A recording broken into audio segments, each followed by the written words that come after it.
Hi friends, எல்லாருக்கும் வணக்கம். இன்றைக்கி நம்ம என்ன டாபிக் பார்க்க போகிறோம் அப்படின்னா தமிழ்நாடு பட்ஜெட். ஓகேங்களா? ஏன்னா ரொம்ப நாளாக படிக்கலாம்னு வச்சுருந்தோம். இன்றைக்கி நம்ம அதை படிச்சிடும். ஓகேவா? இப்போ எக்ஸாம் கிட்ட இருக்குன்றதுனால எல்லோரும் நல்லா படிப்பீங்க நம்புகிறேன். இன்றைக்கி என்ன பண்ண போகிறோம் அப்படின்னா, இந்த பட்ஜெட்டில் எதெல்லாம் ஒன் வேர்ட் ஆன்சராக இருக்கோ அதையும் பார்க்க போகிறோம்.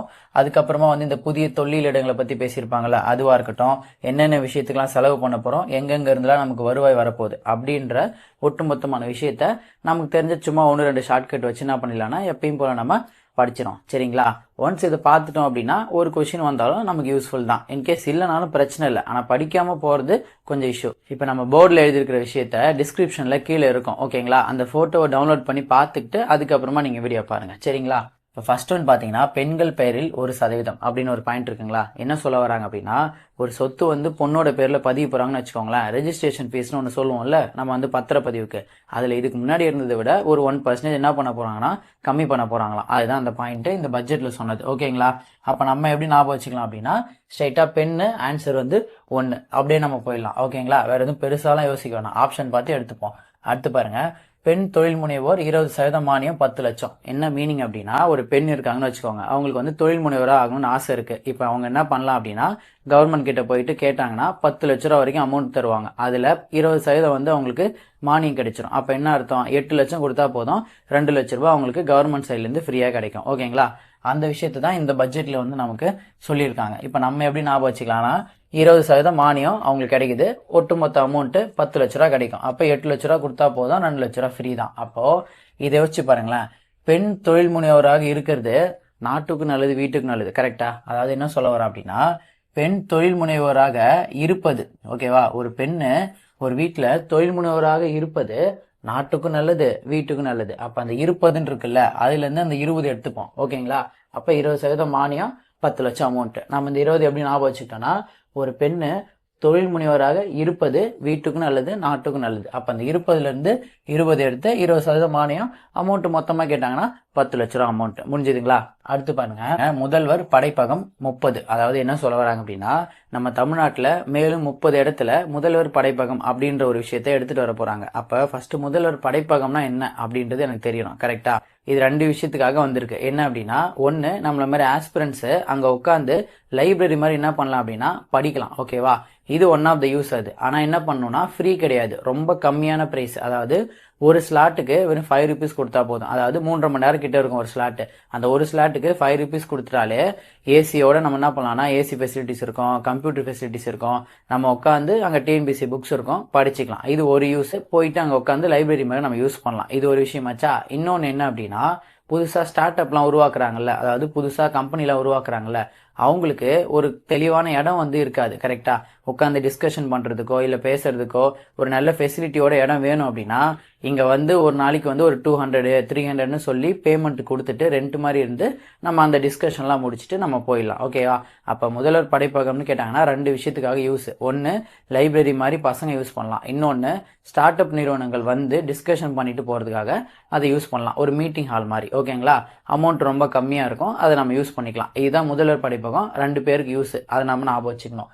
இந்த 30ன்றதெல்லாம் கேட்க மாட்டாங்க. இன்கேஸ் கேட்டாலும், லைப்ரரினா நம்ம ஒரு 30 நாளும் போகுமா மாசத்துல, அப்படி வேணா கூட இங்க 30ன்னு வச்சுக்கோங்க. பட் இது அந்த அளவுக்கு கேட்க மாட்டாங்க. அடுத்து பாருங்க, உயர்கல்வியில 3ஆம் பாலினத்தவருக்கு 1000 ரூபாய் கொடுக்குறாங்க. ஏற்கனவே தமிழ் புதல்வன் திட்டத்தின்படி ஆண்களுக்கு கொடுக்குறாங்க, புதுமை பெண் திட்டத்தின்படி பெண்களுக்கு கொடுக்குறாங்க. காலேஜ் படிக்கக்கூடிய 3ஆம் பாலினத்தவருக்கும் 1000 ரூபாய் கொடுக்குறாங்க. இதுல இருந்து என்ன தெரியுது? காலேஜ் படிக்கிறவங்கனாலே 1000 ரூபாய் தான், 1200 1500 கிடையாது. நல்லா பார்த்து வச்சுக்கோங்க. 1000 ருபீஸ் கொடுக்குறாங்க. முடிஞ்சதுங்களா? அடுத்து பாருங்க, ராமேஸ்வரத்துல என்ன பண்ண போறோம்? புதிய விமான நிலையம் நம்ம கட்ட போறோம் அப்படின்னு சொல்லிட்டு இந்த பட்ஜெட்ல நமக்கு சொல்லியிருக்காங்க. ஓகேங்களா?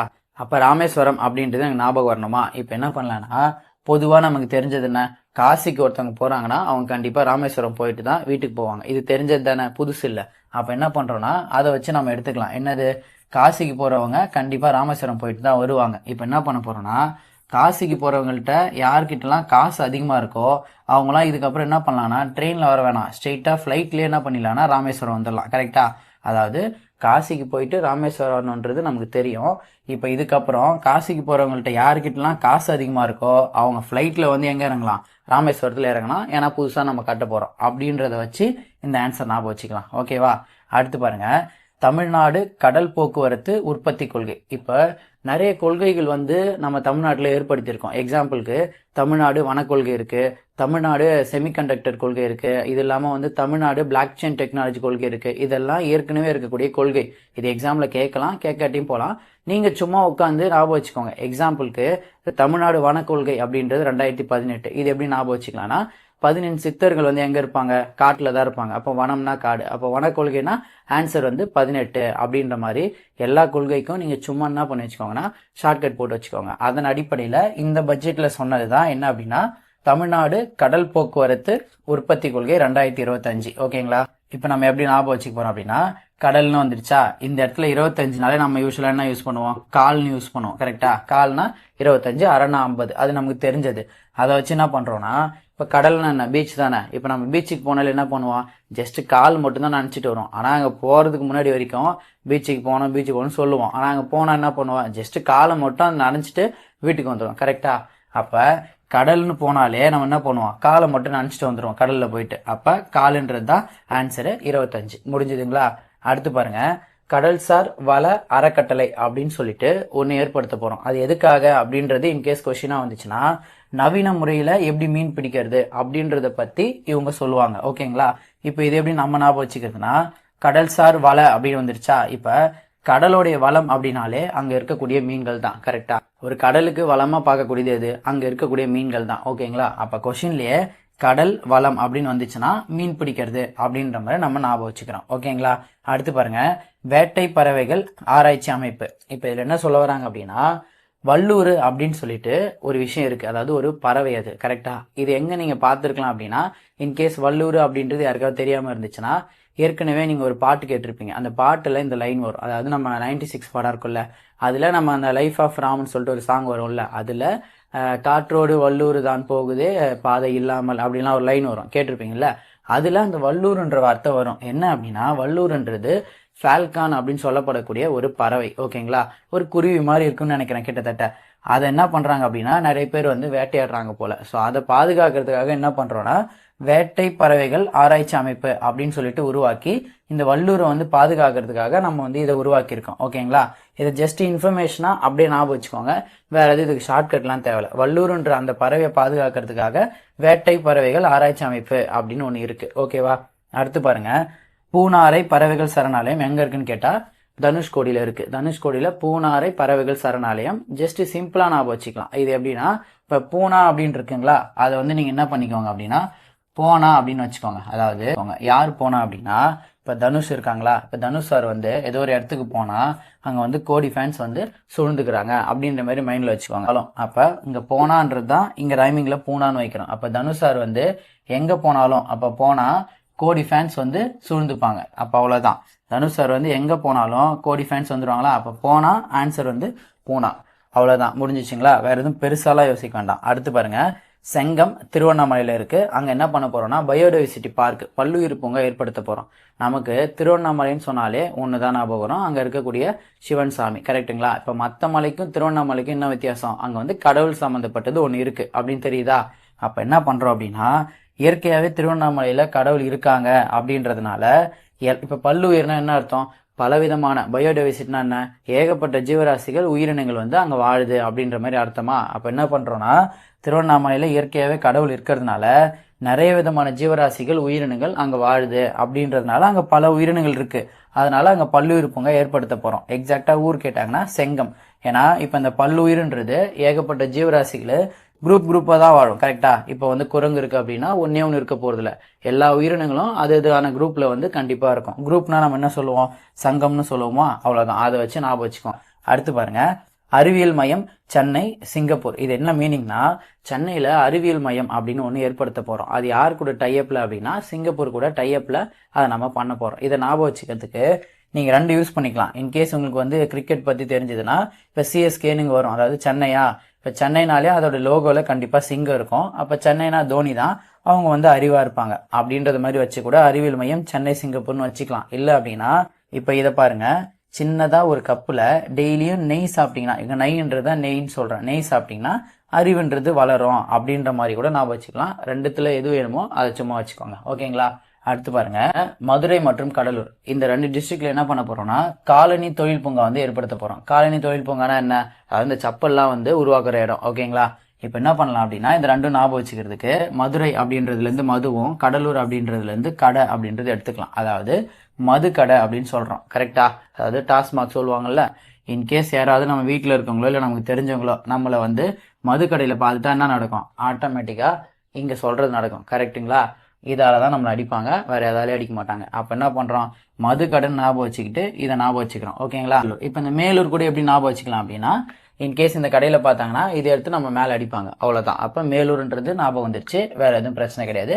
மதுரை கடலூர் நம்மள வந்து என்ன பண்ணுவாங்கன்னா சப்பல் எடுத்து கண்டிப்பா அடிப்பாங்க. முடிஞ்சதுங்களா? அடுத்து பாருங்க, தாய் மாணவர் திட்டம். இது ரொம்ப முக்கியமானது. ஏன்னா போன வருஷம் பட்ஜெட் இருக்குல்ல, 2024 பிப்ரவரியில வந்த அந்த பட்ஜெட்ல இந்த திட்டத்தை பத்தி சொல்லியிருப்பாங்க. என்னன்னு சொல்லியிருப்பாங்கன்னா வறுமையை ஒழிக்கிறதுக்காக வந்த திட்டம் தான் தாய் மாணவர் திட்டம்.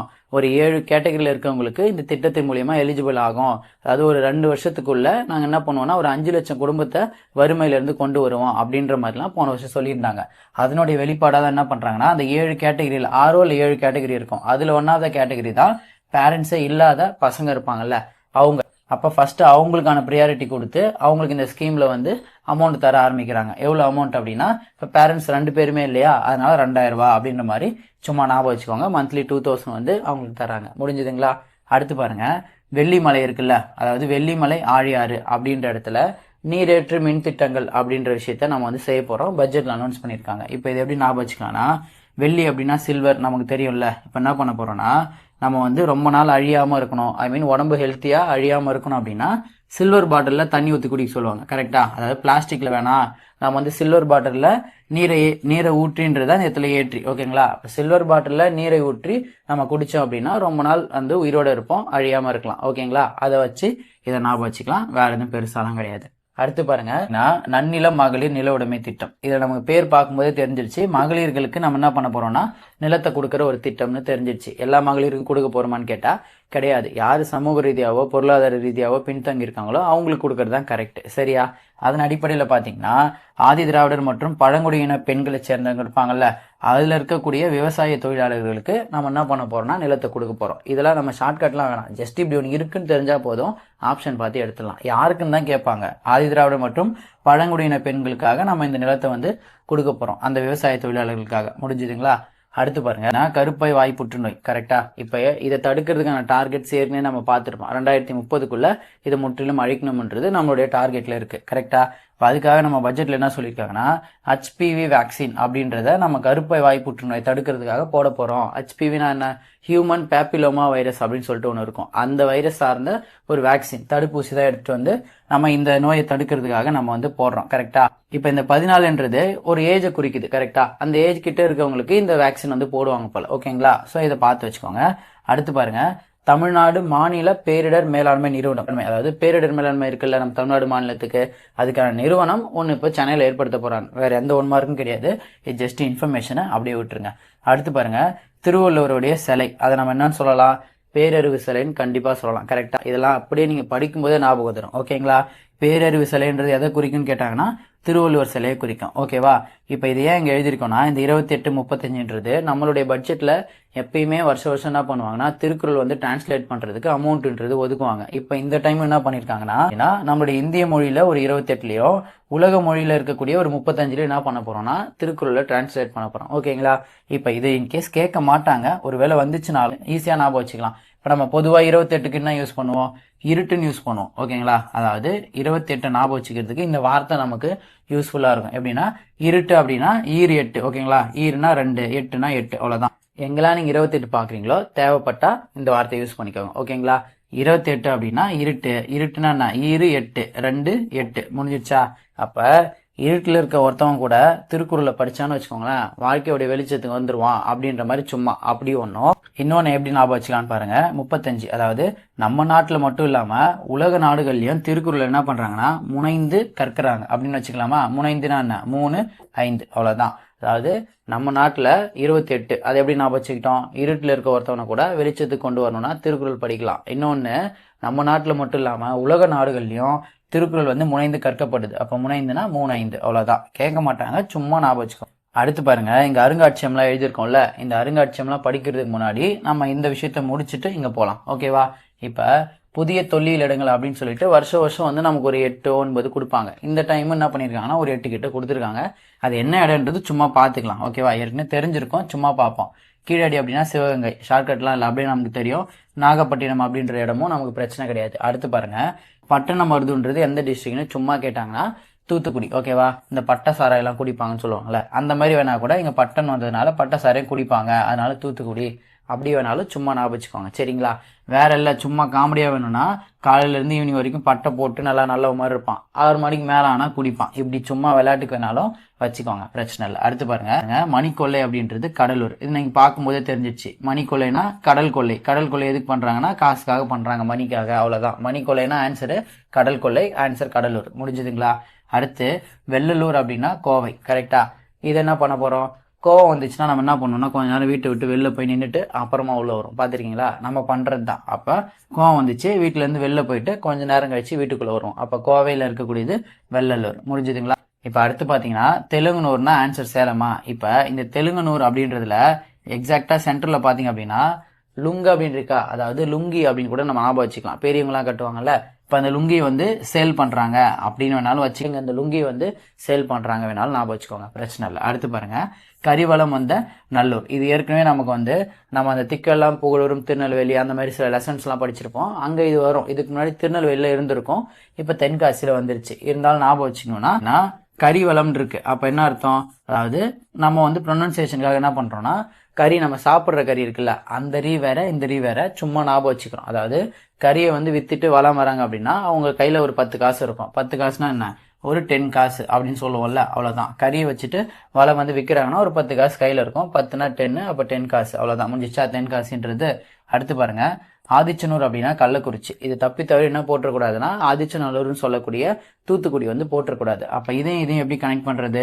ஆதிச்சனூர் அப்படின்னு வந்துச்சுன்னா நமக்கு தெரிஞ்ச ஆதிச்சநல்லூர் அப்படின்றதுல இருந்தா நம்ம கனெக்ட் பண்ண முடியும். அதுக்கு ஆன்சர் வந்து தூத்துக்குடி. அப்ப என்ன பண்றோம்னா அதுல குடின்றது வந்துருச்சா, அப்ப என்ன குடிப்போம்?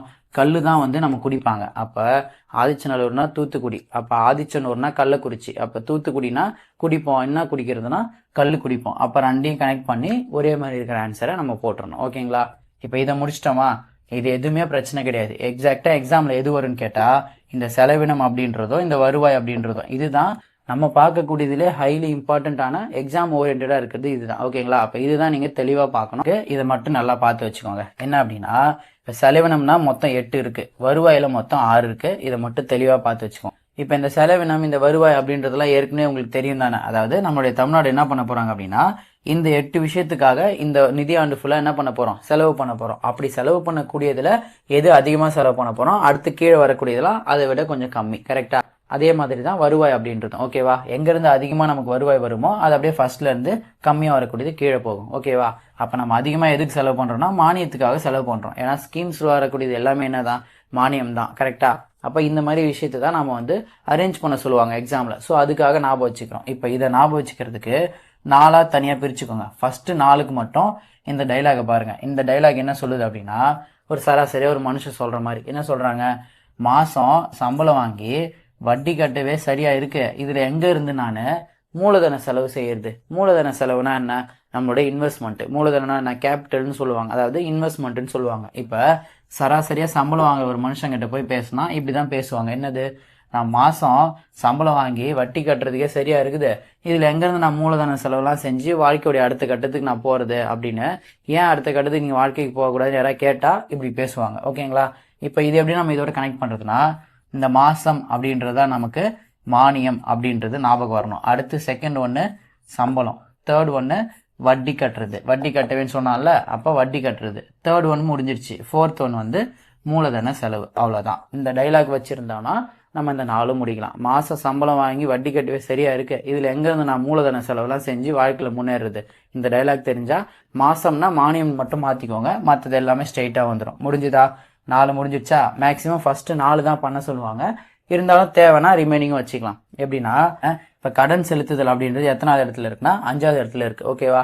இப்போ நம்மளால ஒரு கடனை வந்து செலுத்த முடியலன்னு வச்சுக்கோங்களேன், கடன்காரை வந்து நம்ம என்ன பண்ணுவோம்னா அவங்கள பார்த்து பயப்படுவோம், அதாவது அஞ்சுவோம். அப்போ 5வது விஷயத்துல என்ன இருக்கு? கடன் செலுத்த முடியல, அதனால நான் கடன்காரை பார்த்து அஞ்சுறேன். அப்போ 5 கடன் செலுத்துதல். 6 பாருங்க, ஓய்வூதியம். இது எதை குறிக்குது? அதாவது வருஷம் நமக்கு வந்து ரிட்டையர்மெண்ட் ஆகிறாங்க, நிறைய பேர் வந்து பென்ஷன் பணம் வாங்குவாங்க, இந்த மாதிரி விஷயம்லாம் இருக்குல்ல, இதுக்காக செலவு பண்ணக்கூடிய விஷயம் எத்தனாவது இடத்துல இருக்குன்னா 6th பிளேஸ்ல இருக்கு. அப்போ நம்ம என்ன ஞாபகம் வச்சுக்கலாம்னா 6 அப்படின்னா நம்ம எந்த ஏஜ்ல ரிட்டையர்மெண்ட் ஆகிறோம்? 60ல ரிட்டையர்மெண்ட் ஆகிறோம். அப்போ ஓய்வூதியமா இருக்கட்டும், இந்த மாதிரி ரிட்டையர்மெண்ட் பணம் கொடுக்கறதா இருக்கட்டும், அதுக்காக செலவு பண்ணக்கூடிய விஷயம் 6வது இடத்துல இருக்கு இந்த பட்ஜெட்ல. அப்போ 60 வயசுல ரிட்டையர்மெண்ட் ஆகும், பென்ஷன் பணம் கிடைக்கும். அப்போ 60 வச்சு 6ல் வரக்கூடியது ஓய்வூதியம் அப்படின்னு நான் வச்சுக்கோங்க. அடுத்து பாருங்க, அன்றாட செலவுகள். இப்போ டெய்லி கவர்மெண்ட் ஆஃபீஸஸ் ரன் ஆகணுமா? இது ஒட்டுமொத்த தமிழ்நாட்டில் இருக்கக்கூடிய எல்லா கவர்மெண்ட் ஆஃபீஸஸ்க்கும் சேர்த்து டீ குடிக்கிற காசுல ஆரம்பிச்சு எவ்வளோ செலவு இருக்கும்ல உங்களுக்கு, அந்த அன்றாட செலவுக்காக நம்ம பண்ணக்கூடிய செலவு 7வது இடத்துல இருக்கு. அப்போ ஒரு வீக்கை ஞாபகம் வச்சுக்கலாம், ஒரு வாரத்தில் 7 நாள் இருக்கா? அப்போ வாரம் ஃபுல்லாக ஒரு கவர்மெண்ட் ஆஃபீஸ் ரன் ஆகணும்னா அந்த அன்றாட செலவுக்காக பண்ணக்கூடியது 7வது இடத்துல இருக்கு. அதை நம்ம சும்மா ஒரு வீக்குக்கு 7 நாள்ன்றதுனால ஒரு வீக் ஃபுல்லாக கவர்மெண்ட் ஆஃபீஸ் ரன் ஆகணும் அப்படின்ற அடிப்படையில் 7 ஞாபகம் வச்சுக்கிட்டோம். முடிஞ்சுதா? இப்போ இதில் இருக்கக்கூடிய கடைசியும் லாஸ்ட்டாக பார்க்கலாம். இப்போதைக்கு இந்த 7 முடிஞ்சிச்சு, அவ்வளோதான். அடுத்து வருவாய் நமக்கு எங்கேருந்துலாம் வருது அப்படின்றத சும்மா பாருங்க. இப்போ இந்த விஷயத்த ஞாபகம் வச்சுக்கிறதுக்கு நமக்கு ஏற்கனவே தெளிவாக தெரிஞ்சது என்ன? நமக்கு அதிக வருவாய் எங்கேருந்து வரப்போகுது? வரி, அதாவது ஜிஎஸ்டிலேருந்து தான் நமக்கு அதிகமாக வரும். அது நமக்கு ஏற்கனவே தெரிஞ்ச டாபிக் தான், இருந்தாலும் சும்மா ஞாபகம் வச்சுக்கோங்க. இப்போ இதில் ஃபர்ஸ்ட் ஒன்று தேர்ட் ஒன்று பார்த்தீங்கன்னா கிட்டத்தட்ட சேம் தான். எப்படின்னு பாருங்களேன், இதுவும் வரி தான். இது ஸ்டேட் ஜிஎஸ்டி. ஏன்னா இப்போ நம்மளுடைய தமிழ்நாட்டுக்கு அதிக காசு எங்கேருந்து வர வாய்ப்பு இருக்கு? நம்ம கொடுக்கக்கூடிய ஸ்டேட் ஜிஎஸ்டி தான். அப்போ அது ஸ்ட்ரெயிட்டாக தமிழ்நாட்டுக்கு போகும். அப்போ அதுதான் ஃபர்ஸ்ட் இருக்க போகுது. இப்போ அடுத்து தேர்ட் ஒன் பார்த்தீங்கன்னா இதுவும் வரி தான், ஆனால் சென்ட்ரல் ஜிஎஸ்டி. இப்போ நம்ம சென்ட்ரல் ஜிஎஸ்டி கொடுத்துருவோம். அவங்க என்ன பண்ணுவாங்கன்னா ஒவ்வொரு மாநிலத்துக்கும் தனியாக பிரித்து அங்கேருந்து ஃபினான்ஸ் கமிஷன் சொல்றது மூலியமா பிரித்து கொடுத்துருவாங்கல்ல, அது மூலியமா நமக்கு வரக்கூடிய வருவாய் தேர்ட் பிளேஸ்ல இருக்கு. அப்போ என்ன தெரியுது? ஃபர்ஸ்ட் ஒன் அப்படின்றதுக்காக நான் 1னா ஏன்னு யூஸ் பண்ணுவோம்ல அதையும், 3னா சி யூஸ் பண்ணுவோம்ல அதையும் எடுத்துக்கிறேன். அதாவது ஏசி. இப்போ நீங்கள் போயிட்டு ஏசி வாங்குறீங்கன்னா என்ன பண்ணுவீங்க? கண்டிப்பாக ஸ்டேட் ஜிஎஸ்டியும் கட்டுவீங்க, சென்ட்ரல் ஜிஎஸ்டியும் கட்டுவீங்க. கரெக்டு தானே? அப்போ என்ன ஞாபகம் வச்சுக்கணும்னா ஏசின்னு ஞாபகம் வச்சுக்கணும். ஏசின்னா யார் வாங்குவாங்க? வருவாய் யார்கிட்ட அதிகமாக வருதோ, யார் கையில் காசு அதிகமாக இருக்கோ அவங்க தானே ஏசி வாங்குவாங்க. அவங்க போயிட்டு ஏசி வாங்குறாங்க. ஏசி வாங்கினா ஸ்டேட் ஜிஎஸ்டியும் கட்டணும், சென்ட்ரல் ஜிஎஸ்டியும் கட்டணும். நம்ம தமிழ்நாடு பட்ஜெட் படிக்கிறதுனால ஃபர்ஸ்ட் பிளேஸ் ஸ்டேட்டு கொடுக்குறோம், அதாவது ஏ அப்படின்றது. சினா தேர்ட் பிளேஸ், அது சென்ட்ரல் ஜிஎஸ்டி கொடுக்குறோம். அவ்வளோதான். இது ரெண்டையும் இப்படி ஞாபகம் வச்சுக்கோங்க. ஓகேங்களா? அடுத்து பாருங்க, செகண்ட் பிளேஸ்ன்றது பொது கடன். அதாவது நமக்கு வருவாய் வரப்போகுது, ஆனால் அந்த வருவாய் எப்படின்னு பார்த்தீங்கன்னா கடன் வாங்குறது மூலிமா வரப்போகுது. சரிங்களா? அப்போ பொதுவாக கடன் வாங்கும்போது நம்ம என்ன பண்ணுவோம்? 2 கையும் கட்டிட்டு பவ்யமாக தான் போய் கேட்பாங்க. கரெக்டா? அப்போ செகண்ட் பிளேஸ் என்னது? பொதுக்கடன். பொதுக்கடனா என்ன? மக்கள் கிட்ட, அதாவது பப்ளிக் கிட்ட வாங்கக்கூடிய கடன். அதாவது கவர்மெண்ட்ல இருந்து அந்த பாண்டு பத்திரம் வந்து ரிலீஸ் பண்ணுவாங்க, அது மூலியமா யார் வேணா கடன் வாங்குவாங்க. இப்போ நமக்கு அந்த டீட்டெயில்ஸ் வேண்டாம். செகண்ட் பிளேஸ் என்னன்னு கேட்டா பொது கடன் சொல்லணும். எப்படி ஞாபகம் வச்சுக்கிட்டோம்? பொதுவாக கடன் கேட்க போனாலும் என்ன பண்ணுவோம்? 2 கையும் கட்டிட்டு பொறுமையா அந்த மாதிரி தான் போய் கேட்பாங்க. கரெக்டா? அப்ப 2வது இடத்துல இருக்கக்கூடியது பொது கடன். அவ்வளவுதான். முடிஞ்சுதுங்களா? இப்ப அடுத்து பாத்தீங்கன்னா வரி அல்லாத வருவாய். ஒரு கவர்மெண்ட்டுக்கு வரி மட்டும் இல்லாம மற்ற வழியில காசு வரும். எக்ஸாம்பிளுக்கு கவர்மெண்டோடைய கம்பெனி இருக்கலாம், அந்த கம்பெனி மூலியமா ப்ராஃபிட் வரும். இப்ப நம்ம கட்டுற வந்து டிஎன்பிசிக்காக நம்ம அமௌண்ட் பே பண்றோமா, 100 ரூபாய் எக்ஸாம் ஃபீஸ், அந்த அமௌண்ட்டா இருக்கலாம். இப்ப போலீஸ்லாம் வந்து ஃபைன் போடுவாங்களா, அந்த அமௌண்ட்டா இருக்கலாம். இது எல்லாமே வரி கிடையாது, வரி இல்லாம வரக்கூடிய கவர்மெண்ட்டுக்கான அமௌண்ட். இப்ப இதெல்லாம் எத்தனாவது இடத்துல வருது அப்படின்னா 4th பிளேஸ்ல வருது. ஓகேங்களா? இப்ப இதை இங்கிலீஷ்ல பாத்தீங்கன்னு வச்சுக்கோங்களேன், நான் டாக்ஸ்ன்னு சொல்லுவாங்க. அதாவது டாக்ஸ் இல்லாம வரக்கூடிய ரெவென்யூன்னு சொல்லுவாங்க, அதாவது நான் டாக்ஸ்ன்னு சொல்லுவாங்க. இது மட்டும் இங்கிலீஷ்ல வச்சுக்கோங்க. ஏன் சொல்றேன்னா நான் அப்படின்னு வந்துச்சுன்னா ஆன்சர் வந்து 4. ஓகேங்களா? 4வது ஒன்று இருக்கிறது நான், அவ்வளவுதான். அப்படி வச்சுக்கோங்க. நான் அப்படின்னு சொல்லிட்டு நான் டாக்ஸ்னா 4வது ஒன்று. பொதுவாக கடன் கேட்க போறவங்க 2 கையை வந்து இப்படி கட்டிப்பாங்க. அப்போ 2வது இருக்கிறது பொது கடன். ஏசி வாங்க போனா டாக்ஸ் கட்டணும். ஏன்னா 1, அப்போ ஃபர்ஸ்ட்ல இருக்கக்கூடியது ஸ்டேட் ஜிஎஸ்டி. 3, சினா 3, அப்ப சில இருக்கக்கூடியது சென்ட்ரல் ஜிஎஸ்டி. முடிஞ்சுதுங்களா? அடுத்து பாருங்க 5th ஒன்று. இப்போ 5th ஒன்று என்ன அப்படின்னா, இப்போ எப்படி எனக்கு மானியத்தில் வந்து எனக்கு வருவாய் வரும்னா, சென்ட்ரல் கவர்மெண்ட் மானியம் வந்து ஸ்டேட் கவர்மெண்ட் கொடுப்பாங்க, அது மூலியமா நமக்கு வரக்கூடிய வருவாய் வந்து 5th பிளேஸ்ல இருக்கு. ஓகேங்களா? இப்போ மானியம்ன்றது 5. இப்போ இது எப்படி ஞாபகம் வச்சுக்கலாம்னு வச்சுக்கோங்களேன். மானியம் அப்படின்றத மார்னிங்னு வச்சுக்கோங்க, காலைன்னு சொல்றோம்ல. அதாவது டெய்லி மார்னிங் 5 o'clock நீங்க வந்து எந்த தொழில் பண்ணாலும் சரி, அது டீ கடையோ எந்த கடையோ எந்த தொழில் பண்ணாலும் டெய்லி மார்னிங் 5 o'clock அதை ஸ்டார்ட் பண்ணீங்கன்னா உங்களுக்கு வருவாய் வந்து அதிகமாக கிடைக்கும் அப்படின்ற மாதிரி சும்மா ஞாபகம் வச்சுக்கோங்க. அப்போ 5 அப்படின்றது மானியத்தை குறிக்கும். முடிஞ்சதுங்களா? இப்போ இதோடைய கடைசியும் நம்ம ஏன் வச்சிருக்கோம் தெரியுதா? செலவினங்கள்ல கடைசியா பாருங்களேன், நாம மற்றவங்களுக்கு கடன் கொடுக்கறது 8th பிளேஸ்ல வச்சிருக்கோம். அதாவது நம்ம பண்ணக்கூடிய செலவுல லீஸ்டான செலவு நாம மற்றவங்களுக்கு கடன் கொடுக்கறது தான். ஏன்னா நமக்கே நிறைய பத்தாது இல்லை, அப்போ எப்படி நம்ம மற்றவங்களுக்கு கடன் கொடுப்போம்? ஆனாலும் கொடுக்குறோம், அது ரொம்ப கம்மியா இருக்கிறதுனால கடைசி பிளேஸ் இருக்கு. அப்ப நான் பண்ணக்கூடிய செலவுல கடன் கொடுக்கறது வந்து லாஸ்ட் பிளேஸா இருந்தா நான் கடனை வசூலிக்கிறதும் இங்க கடைசி பிளேஸ்ல தானே இருக்கும் வருவாயில. ஏன்னா நான் கொடுத்ததே இங்க கம்மியா தான் கொடுத்துருப்பேன். அப்ப எனக்கு வருவாய் வரக்கூடியதுலயே இன்னொருத்தவங்களுக்கு கொடுத்த கடனை நான் வசூலிக்கிறதும் கம்மியா தான் இருக்கும். அப்ப அது மூலியமா வரக்கூடிய வருவாய் எனக்கு லாஸ்ட் பிளேஸ் தான் இருக்க போகுது. அப்ப என்ன பண்ணுங்கன்னா இங்க கடன் கொடுத்தல் கடைசி, அங்க கடன் வசூலித்தல் கடைசி, அவ்வளவுதான். அந்த மாதிரி ஞாபகம் வச்சுக்கலாம். சரிங்களா? இப்ப இது முடிஞ்சிருச்சு இல்ல, இன்னும் நமக்கு ரிமைனிங் இருக்கக்கூடியது அந்த அருங்காட்சியகம் மட்டும்தான். அதை மட்டும் நம்ம முடிச்சிட்டோம்னா கிளாஸ் முடிஞ்சிருச்சு. ஓகேங்களா? இன்னும் நம்ம கொஞ்சம் மட்டும் தான் பார்க்க வேண்டியது இருக்கு. அதை பாருங்க. அதாவது நம்மளுடைய தொழில் ஆய்வு பார்த்தோம்ல, ஒரு 8 இடத்துல புதுசான்றது. இது மட்டும் இல்லாம நம்மளுடைய தமிழ்நாடு தாண்டி ஒரு 3 இடத்துல நம்ம என்ன பண்ண போறோம்னா தொழில் ஆய்வு வந்து நம்ம செய்ய போறோம். அது என்ன இடம்னு பாத்தீங்கன்னா பாலூர்னா ஒடிசா. அதாவது இப்ப இது எப்படி ஞாபகம் வச்சுக்கலாம் அப்படின்னா பாலூர்னா ஒடிசா. அப்ப நம்ம சில செடியெல்லாம் ஒடிச்சா இருந்து பால் வரும். கரெக்டா? அப்ப ஒடிசானா பாலூர் ஞாபகம் வச்சுக்கணும். அடுத்து வெங்கைய நாயுடு எது வந்தாலும் நீங்க ஆந்திரா தான் போட போறீங்க. திருப்பதி அங்கதான் இருக்கு, நமக்கு பிரச்சனை கிடையாது. அடுத்து பாருங்க மஸ்கி அப்படின்னா கர்நாடகா. இப்போ இந்த மஸ் அப்படின்றத மாசு ஞாபகம் வச்சுக்கோங்க. அதாவது கர்நாடகானாலே நமக்கு கண்டிப்பா யார் ஞாபகம் வரும்? அதாவது நம்ம தலைவர் தான். கரெக்டா? ரஜினி சார் வந்து எங்கதான் இருக்காங்க? கர்நாடகால இருந்து வந்தாங்க, நமக்கு தெரியும். அவர் எப்படி இருப்பாரு? மாசா இருப்பாரு, அதாவது ஸ்டைலா இருப்பாங்களா? அப்ப மாசு, இங்க வந்து மஸ் அப்படின்னு இருக்குங்களா? அவ்வளவுதான். இதை வச்சு நம்ம ஸ்ட்ரெயிட்டா ஞாபகம் வச்சுக்கலாம். அடுத்து பாருங்க, இங்க ஒரு 2 எழுதிருக்குல்ல, இது எதுக்குன்னு பாத்தீங்கன்னா இப்போ 2024 குரூப் 4ல இந்த மாதிரி ஒரு கொஸ்டின் வந்துச்சு. அதாவது SC STக்காக ஒதுக்கப்பட்ட பணம் பட்ஜெட்ல எவ்வளோ அப்படின்னு கேட்டாங்கல்ல. அப்ப நம்ம என்ன பண்ண போறோம்னா, ஏன் அதை கேட்டாங்கன்னு ஒண்ணு இருக்கு. மொத்தம் கிட்டத்தட்ட ஒரு 12 துறைக்கு மட்டும்தான் நம்ம அதிகமா பணம் செலவிடுவோம். அந்த 12ல 12வதா இருக்கக்கூடிய ஒரு விஷயம் தான் SC STக்காக ஒதுக்கப்படக்கூடிய ஒரு பணம். அதனாலதான் அந்த லீஸ்ட் அமௌண்ட்டை நம்ம கேட்டாங்க. அதே நேரம் ஃபர்ஸ்ட் ஒதுக்கக்கூடியதையும் நம்ம வந்து பார்த்துடணும். அது என்ன அப்படின்னா கல்விக்காக செலவிடக்கூடியது. இது 2 மட்டும் சும்மா பார்த்து வச்சுக்கோங்க. இதெல்லாம் நம்ம என்ன பாக்குறோம்னா 2025-26 அதுக்கான பட்ஜெட் தான் நமக்கு பாக்குறோம். ஓகேங்களா? இப்ப இது எப்படி ஞாபகம் வச்சுக்கலான்னு பாருங்க. இப்ப 5வது அட்டவணையோ 6வது அட்டவணையோ நமக்கு SC ST ஆக இருக்குன்னு ஏற்கனவே தெரியும். கரெக்டா? இப்ப இந்த இடத்துல நான் CIXன்னு எழுதியிருக்கேன், தெரியுதா? ஏன் அப்படின்னா இப்ப C-னா 3 குறிக்குமா, I-னா 9-ஆ, X அப்படின்றது 24. கரெக்டா? இப்ப XYZல X-னா 24-ஆ? இப்ப என்ன செய்யறோம் அப்படின்னா SC ST-னா 2 அட்டவணை இருக்கு, 5 1 6 1. எனக்கு வேண்டியது 5 6 பார்க்கும்போது இங்க S-ல 2மே ஸ்டார்ட் ஆகிறதுனால இதுல இருக்கக்கூடிய 6 நான் எடுத்துக்கிட்டேன். அப்ப 6ன்னு எழுதாம இந்த S-க்கான கணக்கு முடிஞ்சிருச்சு. அதனால என்ன எழுதுறேன்னா இங்க இருக்கக்கூடிய C-யை வச்சு நான் 6ன்னு எழுதுறேன். அவ்வளவுதான். அதாவது SIXன்னு எழுதாம CIXன்னு எழுதுனா இந்த ஆன்சர் இன்கேஸ் திரும்பியும் கேட்க வாய்ப்பு இருக்கான்னு தெரியாது. இன்கேஸ் கேட்டாங்கன்னா SC ST கேட்டாலே SIX 6 கிடையாது, CIX அந்த லெட்டர்ஸ் அப்படியே கன்வெர்ட் பண்ணா அந்த கோடி வந்து நமக்கு ஞாபகம் வந்துடும் அப்படின்னு வச்சுக்கோங்க. அடுத்து பாத்தீங்கன்னா கல்வி இருக்கா. இப்ப கல்வின்றது 55,261 கோடி நம்ம செலவு பண்றோம். இதுதான் ஃபர்ஸ்ட் பிளேஸ்ல இருக்கு. ஓகேவா? இப்ப கல்வின்னு வந்துருச்சா? இப்ப கல்வின்னு வந்ததுனால A to Z, ஏல இருந்து Z வரைக்கும் ஸ்ட்ரைட்டா சொல்லுனா எந்த பிரச்சனையும் கிடையாது. இதுவே A to Z தலைகீழ சொல்லுனா லைட்டா பயப்படுவோம். கரெக்டா? அப்ப என்ன பண்றோம்னா ஏல இருந்து Z வரைக்கும் தலைகீழ சொல்ல போறோம். அப்ப ஆன்சர் தலைகீழ எழுதுவோமா? 1னா ஏவா, Z-னா 26. பயப்படுவோன்றது 5 சொல்லலாமா? அப்ப ஏல இருந்து Z வரைக்கும் தலைகீழ சொல்லுன்னு சொன்னா 5. அப்ப ஏவை போடுறோம், Z போடுறோம், 5ன்றதுனால 55 போடுறோம். இன்கேஸ் இது எக்ஸாம்ல கேட்டா ஞாபகம் வச்சுக்கோங்க, கேட்க மாட்டாங்க அவ்வளவு சீக்கிரம், ஏன்னா ஏற்கனவே கேட்டாச்சு. ஓகேவா? அடுத்து பாருங்க, ஒரு 5 அருங்காட்சியம் மாதிரி சில விஷயம் இருக்கு. அதையும் முடிச்சிட்டோம் அப்படின்னா இந்த டாபிக்கே மொத்தமா முடிஞ்சிச்சு. அது என்னன்னு மட்டும் பாருங்க. மொழிகளின் அருங்காட்சியகம் அப்படின்றதுக்கு பேரு அகரம்னு ஒரு பேர் வச்சிருக்காங்க. அது எதுக்காக அப்படின்னா மொழிகளின் அருங்காட்சியகம் அப்படின்னு குறிக்கிறதுக்காக அது பேரு. எங்க இருக்குன்னு கேட்டா மதுரை. இது எப்படி ஞாபகம் வச்சுக்கலாம் அப்படின்னா இப்ப நம்ம தமிழ்னாலே எதை ஸ்டார்ட் பண்ண போறோம், எந்த எழுத்து ஆரம்பிப்போம்? அகர முதல எழுத்தெல்லாம். அப்ப அகரம் அப்படின்றது தான் நம்மளுடைய தமிழ்ல ஸ்டார்டிங். கரெக்டா?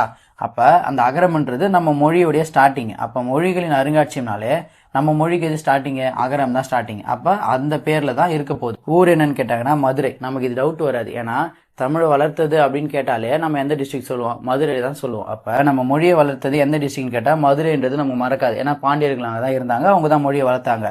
அதுக்கப்புறமா அதோட பேர் கேட்டாங்கன்னா நம்ம மொழியோட ஸ்டார்டிங் ஆனது என்ன? அகரம் தான். அப்ப அதை வச்சு ஆன்சர் போட்டுருணும். ஓகேங்களா? அடுத்து பாருங்க, நொய்யல் அருங்காட்சியகம் எங்க இருக்குன்னா ஈரோட்ல வந்து ஸ்டார்ட் பண்ணிருக்காங்க. எதுக்காகனா கொடுமண்ணல்ல கிடைக்கக்கூடிய அந்த அகழ்வாராய்ச்சி பொருட்கள் இருக்குல்ல, அதை எடுத்துட்டு வந்து இந்த அருங்காட்சியகத்துல வைக்க போறாங்க. அதுக்காக தான் இது உருவாக்கியிருக்காங்க. பேர் என்னன்னு கேட்டா நொய்யல். இப்ப இதுல எக்ஸாக்டா பாத்தீங்கன்னா நாயின்னு ஒரு வார்த்தை இருக்கா. நாயினானே கண்டிப்பா எங்க இருக்கும்? ரோட்ல தான் சும்மா அங்க சுத்திட்டு இருக்குமா? அப்ப நொய்யல்ல இருந்து இந்த வார்த்தையை வச்சு ரோட்ல அங்கங்க சுத்திட்டு இருக்கோம். கொடுமணல் ஈரோட்ல தான் இருக்குன்னு நமக்கு தெரியும். ஸோ அங்க கிடைச்ச அகழ்வாராய்ச்சி பொருட்களை இந்த அருங்காட்சியகத்துல எடுத்து நம்ம வைக்க போறோம். அவ்வளவுதான், முடிஞ்சுதுங்களா? அடுத்து பாருங்க, நாவாய் அருங்காட்சியகம்னு ஒரு விஷயம் இருக்கு. இந்த அருங்காட்சியகம் எதுக்காகனா பாண்டியர்களுடைய கடல் சிறப்பு இருக்குல்ல, அதை பத்தி பேசுறதுக்காக இந்த நாவாய் அருங்காட்சியகம். ஊர் என்னன்னு கேட்டாங்கன்னா ராமநாதபுரம் டிஸ்ட்ரிக்ட். இப்போ உங்களுக்கு தெளிவா தெரியும், இப்ப ராமர் என்ன பண்ணாருன்னா குகன் கூட வந்து நாவாயில வந்து போனாங்க, ஐ மீன் படகுல போனாங்கன்னு நமக்கு தெரியும். அப்ப நாவாயினாலே ராமன் வந்துருவாங்க. ஸோ ராமநாதபுரம் போட்டுருவோம். கரெக்டா?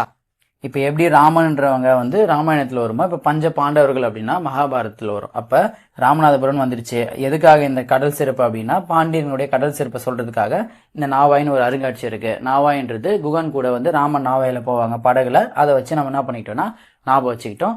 பாண்டியர்கள் நமக்கு தெரியும். இன்கேஸ் மறந்தாலும் இது வந்து ராமாயணம், இது பஞ்ச பாண்டவர்னு சொல்லக்கூடிய சும்மா பாண்டியர்கள் ஞாபகம் வச்சு இது வந்து மகாபாரதம் அப்படின்னு சும்மா ஞாபகம் வச்சுக்கோங்க. வேற எதுவும் பெருசாலாம் கிடையாது. இவ்வளவுதான் இது ஆன்சர். அடுத்து பாருங்க, இன்னொரு 3 மட்டும் இருக்கு. என்ன அப்படின்னா தமிழர் பண்பாட்டு அருங்காட்சியகங்கள். அதாவது இது எப்படி ஞாபகம் வச்சுக்கலாம்னா நம்மளுடைய தமிழர் பண்பாட்டுல ஒண்ணு என்ன அப்படின்னா மகா சிவராத்திரி அன்னைக்கு சிவனை பார்க்க போறது. ஓகேங்களா? இப்ப இதை எடுத்து வந்து இதுல அப்ளை பண்ணீங்கன்னா மகா சிவராத்திரியில மகான் இருக்கா, மகானா இந்த இடத்துல மகாபலிபுரம். ஓகேங்களா? அப்போ நம்மளுடைய தமிழர் பண்பாட்டுல ஒண்ணு என்ன அப்படின்னா மகா சிவராத்திரி அன்னைக்கு சிவனை பார்க்க போறது. சிவனை பார்க்கறதுக்கு நம்ம திருவண்ணாமலை தான் போகணும். அப்ப இந்த 2 ஆன்சரை இது கூட நம்ம தமிழருடைய பண்பாடு அப்படின்னா மகா சிவராத்திரி அன்னைக்கு சிவனை பார்க்க போறது ஒரு ஒன் ஆஃப் த பண்பாடு அப்படின்றது நம்ம கடைபிடிக்கிறோமா, அதை வச்சு நம்ம வந்து இதை ஞாபகம் வச்சுக்கலாம். ஓகேங்களா? அடுத்து பாருங்க, சிந்து சமவெளி பண்பாட்டு அரங்கம் அப்படின்றது எங்க ஓபன் பண்றோம்னா எக்மூர்ல ஓபன் பண்றோம். ஓகேவா? இப்ப இது எப்படி ஞாபகம் வச்சுக்கலாம்னா சிந்து சமவெளின்றது நமக்கே தெரியும். அதாவது சிந்துன்ற நதியின் காரணமா தான் இங்க சிந்து சமவெளின்னு பேர் வந்துச்சா. இப்ப என்ன பண்ண போறோம்னா சிந்து நதி இருக்குல்ல, இப்ப சிந்து நதியில இருந்து நம்ம தண்ணி எடுத்து குடிச்சோம் அப்படின்னா அது எப்படி இருக்கு, மோர் குடிப்போம்ல அந்த மாதிரி இருக்கு அப்படின்றத வச்சு எக்மோர் ஞாபகம் வச்சுக்கலாம். ஓகேவா? அப்படின்னு சும்மா வந்து ஞாபகம் வச்சுக்கலாம். இல்லைனாலும் என்ன பண்ணலாம்னா இப்ப சிந்து சமவெளின்றது ஒரு அகழ்வாராய்ச்சி பகுதி தான். இப்ப அதை தோண்ட தோண்ட நிறைய பொருள் அடியில இருந்து வந்து எழும்புது அப்படின்ற மாதிரி கூட நீங்க எழும்பூர் ஞாபகம் வச்சுக்கலாம். நம்ம விருப்பம் தான். அந்த நதியை வச்சு மோர்னு வச்சாலும் ஓகே தான். அங்க இருந்து அடியில இருந்து பொருட்கள் நம்ம தோண்ட தோண்ட எழும்புது அப்படின்னு வச்சு எழும்பூர் ஞாபகம் வச்சாலும் ஓகே தான். ஓகேங்களா? அடுத்து பாருங்க, நான் ஆழ்கடல் அகழ்வாராய்ச்சி எங்க இருந்து எங்க வரைக்கும்னா காவேரி பூம்பட்டினம் முதல் நாகப்பட்டினம் வரை 2மே கடற்கரை பகுதி தான். அப்ப பிரச்சனை இல்லை, அங்கதான் நம்ம ஆழ்கடல் அகழ்வாராய்ச்சி செய்ய முடியும். ஓகேங்களா? சோ ஒட்டுமொத்தமா இந்த பட்ஜெட்ல எதுலாம் எக்ஸாம்ல கேட்க வாய்ப்பு இருக்கோ அந்த 1 மார்க் எல்லாத்தையும் நம்ம பார்த்தாச்சு. வீடியோ கொஞ்சம் லென்த்தா இருந்தாலும் கொஞ்சம் ஃபாஸ்ட் வச்சு எப்படியாச்சும் பார்த்து முடிச்சிருங்க. நீங்க பார்த்தது இன்கேஸ் ஒரு கொஸ்டின் வந்தாலும் நமக்கு ஓகே தான். சரிங்களா? ஸோ எக்ஸாம் கிட்ட வந்துருச்சுன்றதுனால பதட்டப்பட்டு சோகமா அப்படிலாம் இருக்காதீங்க. உங்களுடைய பிளான் டெய்லி என்ன இருக்கோ அதை கண்டிப்பா முடிச்சிருங்க. ஏன்னா பொதுவா எல்லாரும் பதட்டப்படாதீங்கன்னு சொல்றாங்கல்ல, அதுக்கு பெரிய ரீசனு நீங்க தப்பா ஆன்சர் எழுதிடுன்றதுக்காக மட்டும் கிடையாது. உங்களுடைய டைமை வந்து அது ரொம்ப எடுத்துரும். நீங்க ஒரு ஆன்சரையுமே பதட்டத்துல இருந்தீங்கன்னா டைம் எக்ஸ்ட்ரா எடுத்து தான் அந்த ஆன்சரை கரெக்டா பண்ணுவீங்க. இங்க ஆன்சர் கரெக்டா பண்றது இஷ்யூ இல்லை, டைம்குள்ள பண்றது தான் பிரச்சனை. ஸோ நீங்க எந்த பதட்டமும் இல்லாம அமைதியா இருந்தா தான் டைம்குள்ள எக்ஸாம் நம்ம வந்து முடிக்க முடியும். ஓகேங்களா? ஸோ உங்களுக்குன்னு ஒரு பிளான் வச்சுக்கோங்க. நான் வந்து 170 எடுக்கணுமா, அப்போ எனக்கு வந்து எக்ஸாக்டா 160 தெரிஞ்சா போதும் அப்படின்னு நீங்களே மைண்ட்ல ஃபிக்ஸ் பண்ணிட்டு தெரியாத 40 கொஸ்டின்ல 10 வந்துடும். ஓகேவா? 170 எடுக்கணுமா, 160 தெளிவா தெரியணும், அவ்வளவுதான். அதுக்கு என்ன பிளானோ அது மாதிரி போங்க. ஸோ அதுக்கேற்ற மாதிரி போனீங்க அப்படின்னா அந்த அடிப்படை மார்க் எடுத்து நம்ம எப்படியும் பாஸ் ஆயிடும். ஓகேங்களா? ஸோ அந்த மாதிரி பிளான் வேணாலும் வச்சுக்கோங்க. இல்ல நான் வந்து ஹையஸ்ட் மார்க் எடுக்கணும், பெரிய ரேங்க் எடுக்கணும்னாலும் அதுக்கேற்ற பிளான் வச்சுக்கோங்க. ஸோ உங்க விருப்பம் தான். ஸோ ஆக மொத்தம் எந்த பதட்டமும் இல்லாம கொஞ்சம் ஜாலியா இருந்தீங்க, மைண்டை வந்து பீஸ்ஃபுல்லா வச்சிருந்தீங்க அப்படின்னா மார்க் இன்னும் கூடுதலா கிடைக்குன்றது தான் உண்மை. சரிங்களா? ஸோ ட்ரை பண்ணுங்க. வேற ஏதாச்சும் என்னால முடிஞ்சாலும் நான் வீடியோ போஸ்ட் பண்றேன். சரிங்களா? பார்ப்போம் ஃப்ரெண்ட்ஸ். தேங்க்யூ.